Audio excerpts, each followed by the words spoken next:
लगभग 10 लाख आशा कार्यकर्ताओं की स्थिति और हमारी आशा कार्यकर्ता सबसे अधिक उपेक्षित और शोषित है। इन्हें एक निश्चित मासिक वेतन फिक्स मंथली सैलरी दिया जाए। नमस्कार, जय हिंद, वंदे मातरम। कैसे हैं आप सभी? आशा करते हैं कि आप सभी बहुत ही ज़्यादा अच्छे होंगे। आज के कुछ महीने पहले रविंद्र वाइकर जी ने संसद में आप सभी को लेकर यानी कि आशा कार्यकर्ताओं के मानदेय वृद्धि और उन्हें राज्य कर्मचारी का दर्जा दिलाने के लिए मांग उठाई थी, यानी कि सवाल और जवाब रखे थे, जिसका वीडियो आपने कुछ देर पहले अभी स्क्रीन पर देखा और भी उसका वीडियो मैं आपको भी स्क्रीन पर दिखाऊंगा। लेकिन इतना कुछ हो जाने के बाद भी आशा कार्यकर्ताओं के मानदेय वृद्धि और उन्हें एक न्यूनतम मानदेय, समान कार्य समान वेतन को लेकर कोई भी सवाल जवाब नहीं रखे गए। और उसके बाद आशा वर्करों ने मांगी कर्मचारी का दर्जा, यानी कि उन्होंने कहा कि हमें कर्मचारी का दर्जा दिया जाना चाहिए और बकाया हुआ भुगतान वापस हो जाना चाहिए और करीबन 21,000 रुपये से लेकर 28,000 रुपये दिए जाने की मांग की गई और इसको लेकर प्रदर्शन भी शुरू कर दिया गया। ये खबर लगाई जा रही है उत्तर प्रदेश से और उत्तर प्रदेश के अमर उजाला न्यूज एडिशन से इस खबर को लगाया जा रहा है, जो कि आपको हमारे स्क्रीन पर पूरी खबरें साफ साफ दिख रही होंगी। आज के कुछ दिन पहले यानी कि कुछ महीने पहले संसद में आप सभी को लेकर आवाज रखी गई थी, जिसमें रविंद्र वाइकर जी ने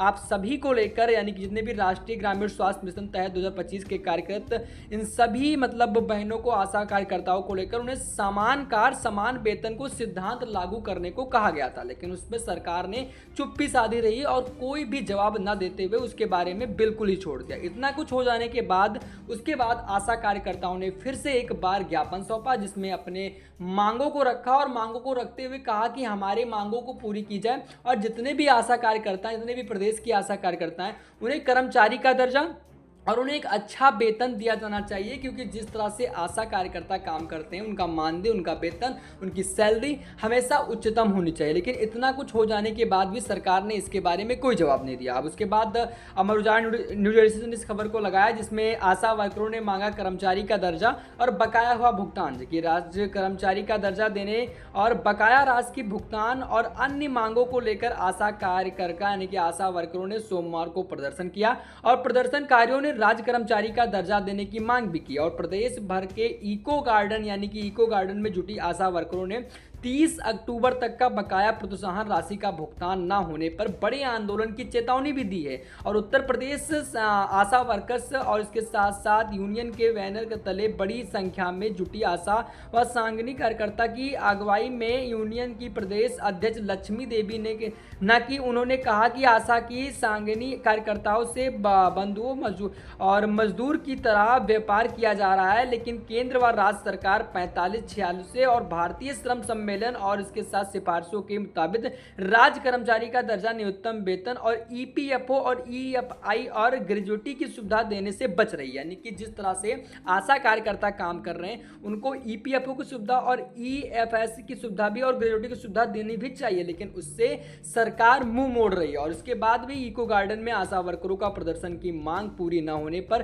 दी बड़ी आंदोलन की चेतावनी। उन्होंने कहा कि अगर हमारी मांग अगर नहीं पूरी होती है तो हम एक बड़ी आंदोलन की चेतावनी देंगे। इसके साथ साथ राज्य सचिव अंजू कटियार ने कहा कि आशा सांगनी के मानद स्वयंसेवक व सरकारी कर्मचारी के रूप में वर्गीकृत किया जा रहा है और उन्होंने आशा इसके साथ साथ ईपीएफओ और ईएसआई के सदस्य बनाए जाने और सेवानिवृत्त की दशा यानी कि दशा में आंध्र प्रदेश, हरियाणा की तरह ग्रेजुएटी 10 लाख रुपए, स्वास्थ्य बीमा 50 लाख रुपए तक का वेतन लागू होने का और आशा कर्मियों को मानदेय 21,000 रुपये तथा और 28,000 रुपये तक करने की मांग की गई और इसको लेकर उन्होंने प्रदर्शन की चेतावनी भी दी है। अब देखना ये है क्या आशा कार्यकर्ताओं के इन आवाज़ों को कोई सुन रहा है। अगर कोई सुन रहा है तो इस वीडियो को ज़्यादा से ज़्यादा आप लोग को शेयर करना होगा, जिससे इस वीडियो को सभी लोगों के पास पहुँचनी चाहिए। बाकी आशा कार्यकर्ताओं के जितने भी अध्यक्ष थे उन्होंने एक बार फिर से एक बड़ी चेतावनी का आदेश दे दिया, एक बड़ा आंदोलन का आदेश दे दिया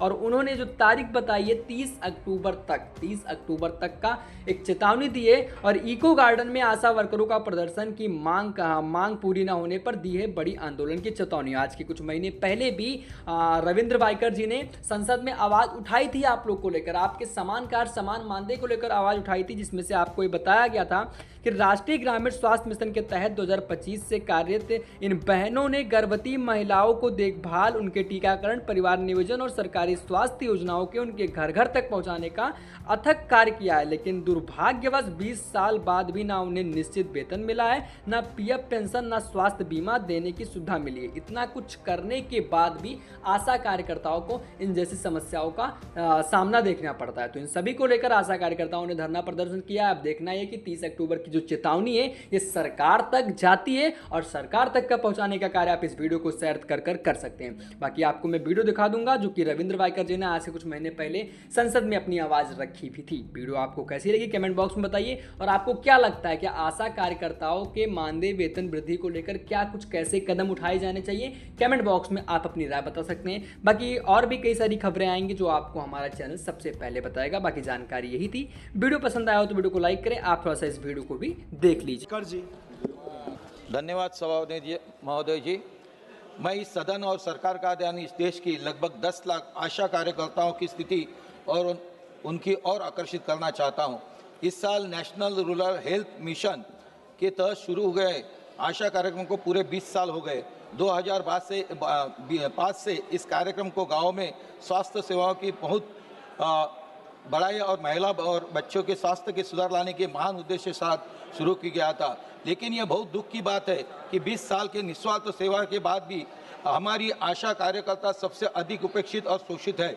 इनकी कोई फिक्स सैलरी नहीं है, कोई सामाजिक सुरक्षा नहीं है और भविष्य के लिए कोई आर्थिक गारंटी भी नहीं है। देश के अलग राज्यों में उन्हें अलग मानदेय मिलता है। मेरी 4 मांगे हैं इनके बारे में खाली।